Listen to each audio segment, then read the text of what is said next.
Hey, here's some cool games I've played recently. Most of them are PS2 games because I've been piss fighting around my PS2. I fixed it, yeah.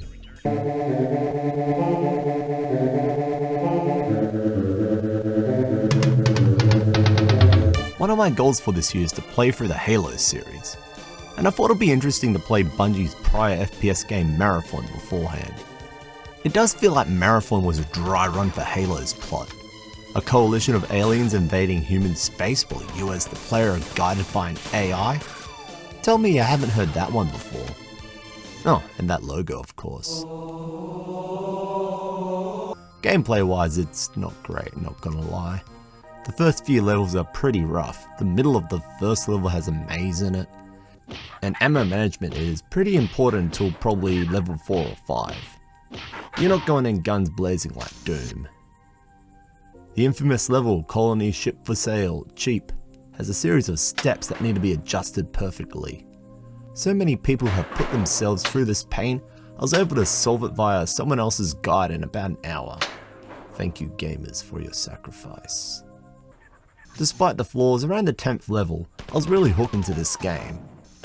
Unlike a lot of FPS games of the time, Marathon has a story that's delivered via terminals throughout the maps.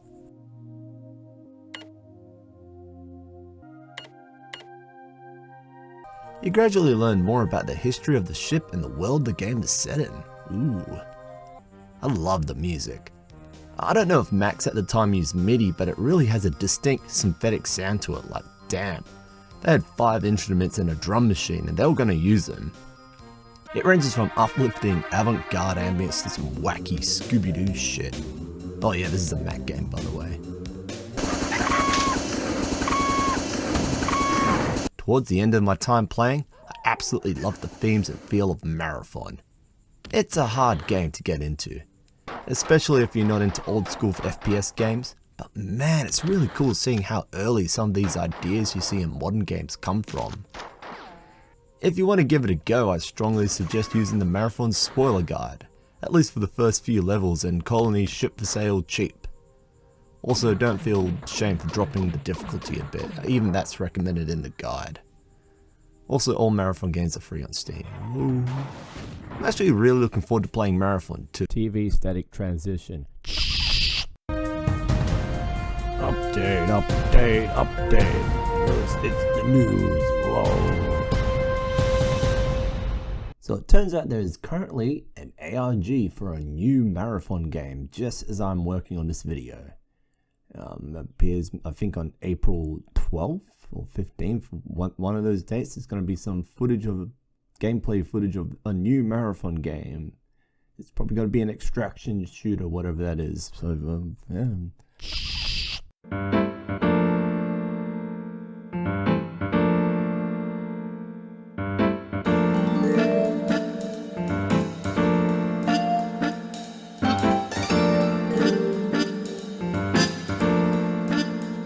Rockstar's first foray into 3D car theft.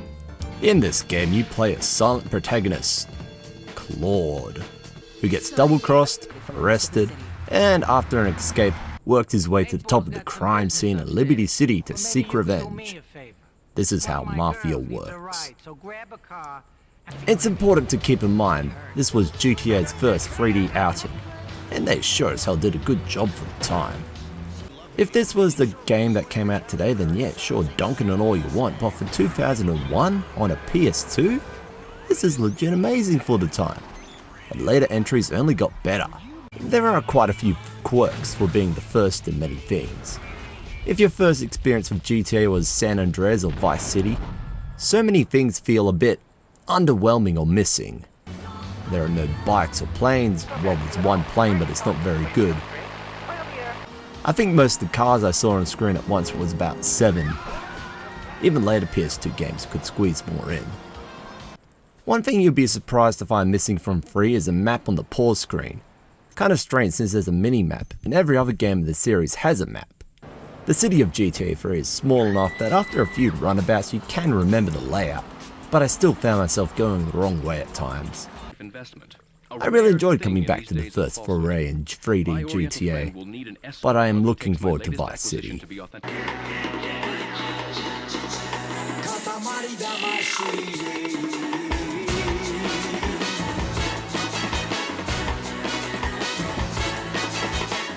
Katamari Damacy has been on my playlist for years, and I'm very happy to cross it off. For those unfamiliar with the game, the goal is to roll up as many objects as you can with a sticky ball called a Katamari. The game uses tank controls to move around a Katamari. There's a good chance you've heard parts of the soundtrack already. Most likely the title track Katamari on the Rocks, with its big band start and blend of like 6 or so different genres of music.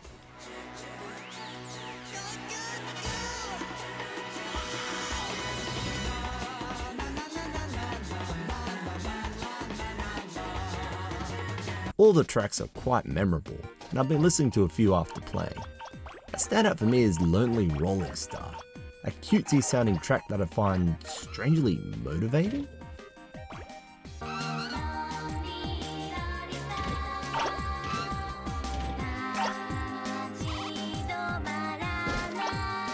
For a simple premise, the game has a lot of replayability. That being said, some levels are easier than others, and some are worse. The ones where you have to roll up the biggest animal I just kinda gave up on, because fuck that. And there's a few of the regular levels I struggled with. For example, Make a Star 7 is by far the hardest stage, with the King of Cosmos covering half the screen saying, Bah. Nah. Nah.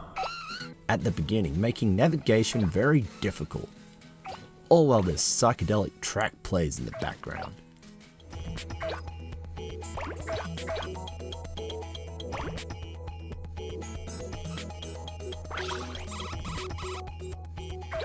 But that last stage, Make a Moon with Katamari on the Rocks blasting in the background, where you keep getting bigger and bigger and bigger and bigger till you're rolling up entire islands, so satisfying. Katamari Damacy is a classic for a very good reason. Highly recommended game.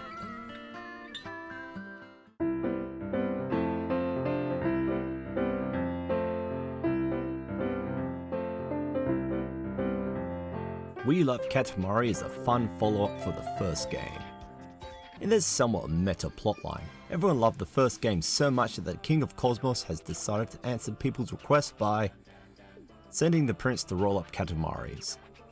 At first all the people waving and asking for help was cute, but it became really annoying really fast, especially how disappointed they were even when you met the goal of the levels. That kinda put me off We Love Katamari for a while. But after getting familiar with the game's quirks, it kinda grew on me like the last game. The music in this game, while still fantastic, can't top the first game. It's hard to beat that first soundtrack. I quite like a few of the tracks like Love Rain that has this chill French style sound until the last 2 or so minutes where it gets this dancey style beat where you go crazy trying to roll up those last few items. Another part of the sequel I really like is you can use cousins that you find. In the first game, the prince can find cousins, but they can only be used in the multiplayer. In this one, they can be switched to in the meadow after being found. Compared to the first game, We Love Katamari took some time to grow on me, but when it did, it really outshone, is that a word, outshone? The first game. Another highly recommended that has also recently had a remaster on basically every platform. Fantavision is a puzzle game that was the launch title for the PS2. It's more like an interactive tech demo than a full-on game. If I got this game at launch, I think I would have played it for maybe an hour and a half before switching to Tekken Tag or Madden or something. The goal of the game is to set off at least 3 fireworks of the same colour in a row in a missile command style.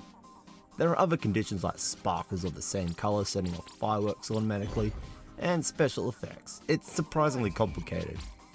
It's got that Y2K styling to the menu and opening video that was all the rage about 4 years ago.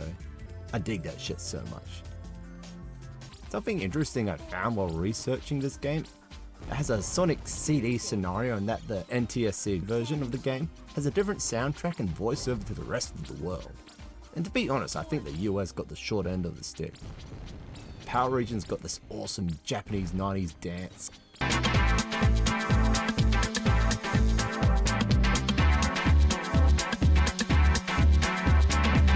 And NTSC got this.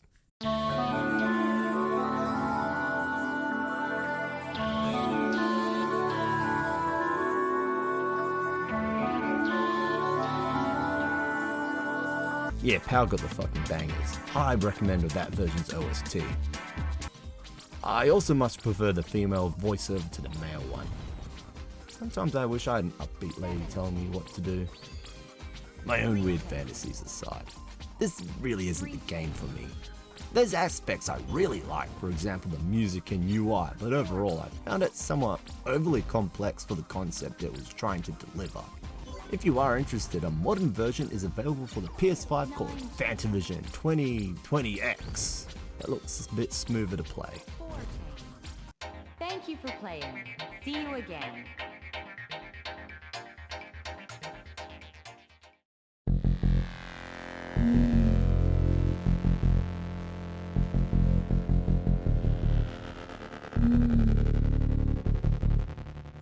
Man, I love this game. But also, fuck this game.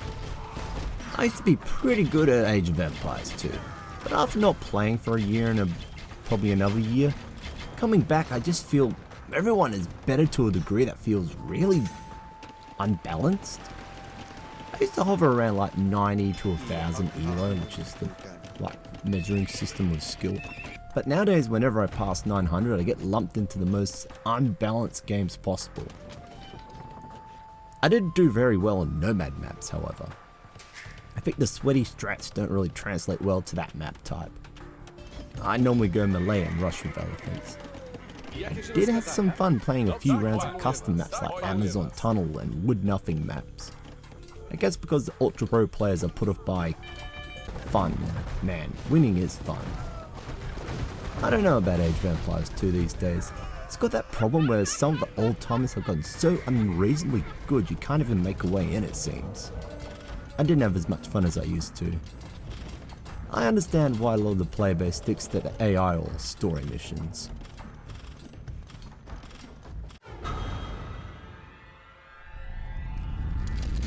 Jak and Daxter, the Precursor Legacy, is a game I hold really dear to my heart.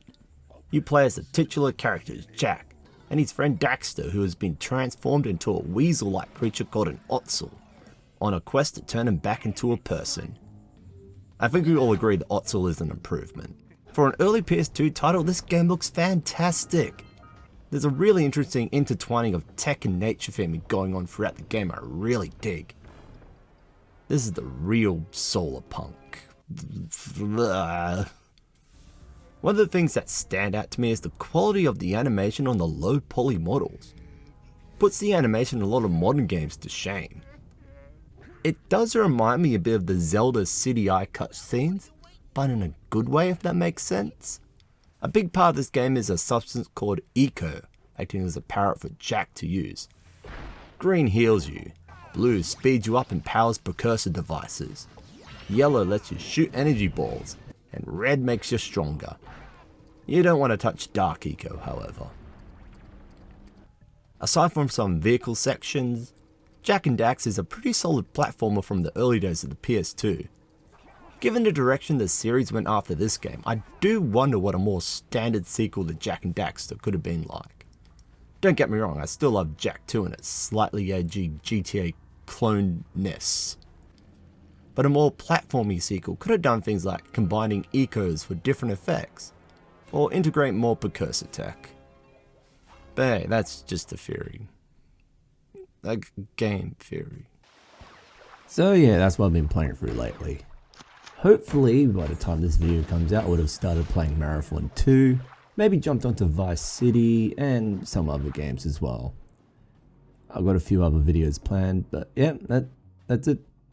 Catch you later. Bye.